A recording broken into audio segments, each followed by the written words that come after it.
Listen. So I've gotten a couple requests for this Spanish series on Netflix called Elite that's pretty much a high school telenovela. At first I thought this thing was like a reboot of Rebelde, but it's more of an unrated version of Pretty Little Liars with subtitles. And that's super important to know. Yo entiendo español, pero what I don't entiendo is how bad dubbing is on almost every Netflix show, so subs over dubs every day. This show takes place in España, so you know they go heavy on the lisps. And when they realize that someone at the school got murdered, they all go, Suffering succotash. I think it's worth the binge for its 8 episodes. It's steamy, it's melodramatic, and they're clearly aiming to have a second season, even though I think it's better that it just has one.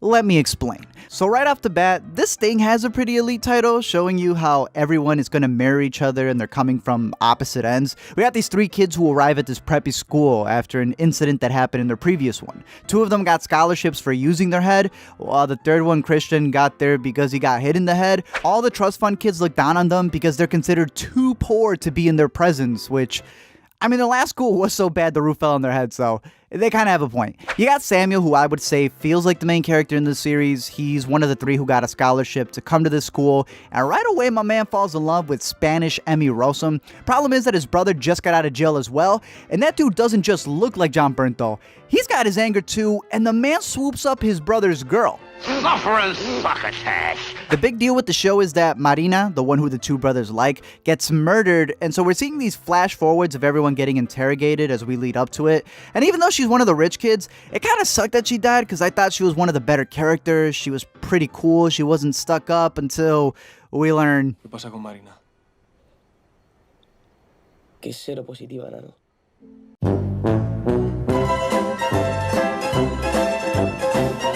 Turns out that like half of my college credits, it's not transferable, but like, you still gotta let Nan know. Her brother Guzman is like ultra protective of her, right? This man even refuses to believe that his sister got it because she was sleeping around. To him, she's a freaking angel, Mother Teresa. He wants to believe that she accidentally tripped, slipped, and landed on some dude's.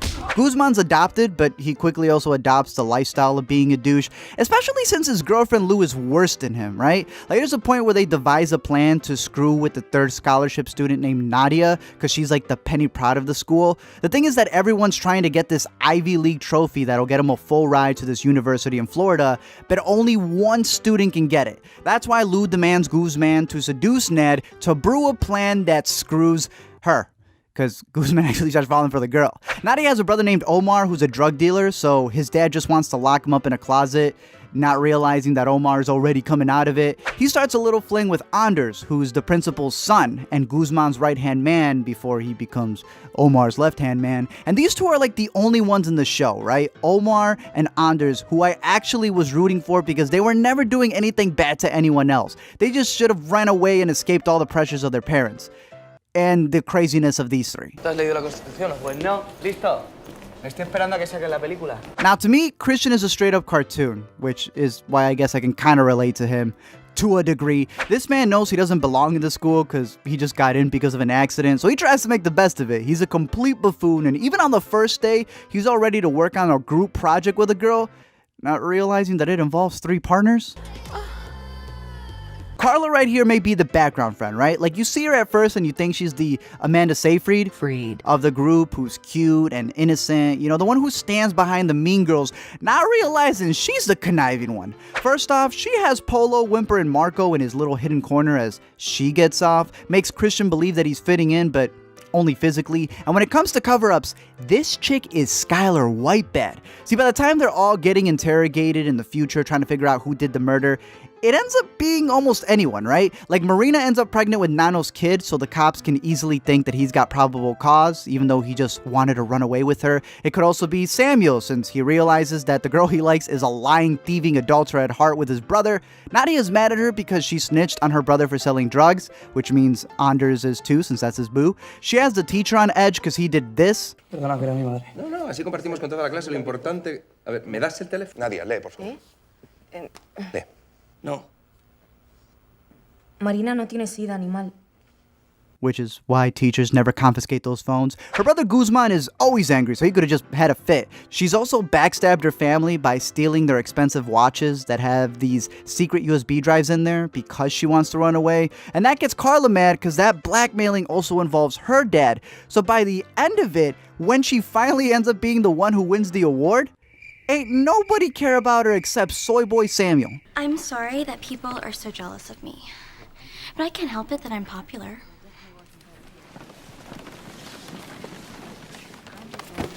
What's dumb about it is that by the final episode, where everything's starting to get connected, she's still considering running away, so she doesn't really even need the trophy, but Samuel tries to convince her to stay, and she's like, nah, I'm leaving. And she calls Nano and says, nah, I'm staying. Polo goes to talk to her only because he wants to steal back the watch, thinking that somehow he'll be able to get Carla all back for himself. But when Marina mocks him, Iba a volver contigo. Hostia. ¿Coño te ríes, Marina? ¿Que ¿De qué coño te ríes? dude congratulates her with her own trophy, pulls a Cain and Abel, and dips. But I mean, you got the watch back. Like I said, Carla comes in looking like the CDA during a 2319. She cleans up everything. She gets rid of the murder weapon. Tells Polo that if he can take his secret to the grave, but because Marina survived long enough to die in Nano's arm when he arrived to run away with her, he gets charged with it and goes to jail again. Suffering succotash. Lou's like the only one who's happy, kind of, because I guess by default she's gonna get the scholarship. However, her boyfriend Guzman starts pulling a Sonic the Hedgehog because he's super depressed. Crazy Carla's acting like nothing ever happened. These two should still consider running away. And Samuel tells Christian, who's one of the only ones who knows the truth, that he's going to do anything in his power to save his brother because that's his blood, leading us to believe that in season 2 we will get to the bottom of things and find justice. And y'all thought East High had some drama. Thank you guys for checking out this video. I'm curious to know your thoughts down below in the comments section. Like I said, I'm very curious to see what Netflix is going to do next. I know like with Dark, that's one that you guys have been recommending a lot. They've been able to do a lot of not just movies, but series in other languages that are filmed in other places. And like I said, this one it's melodramatic. It is a telenovela pretty much.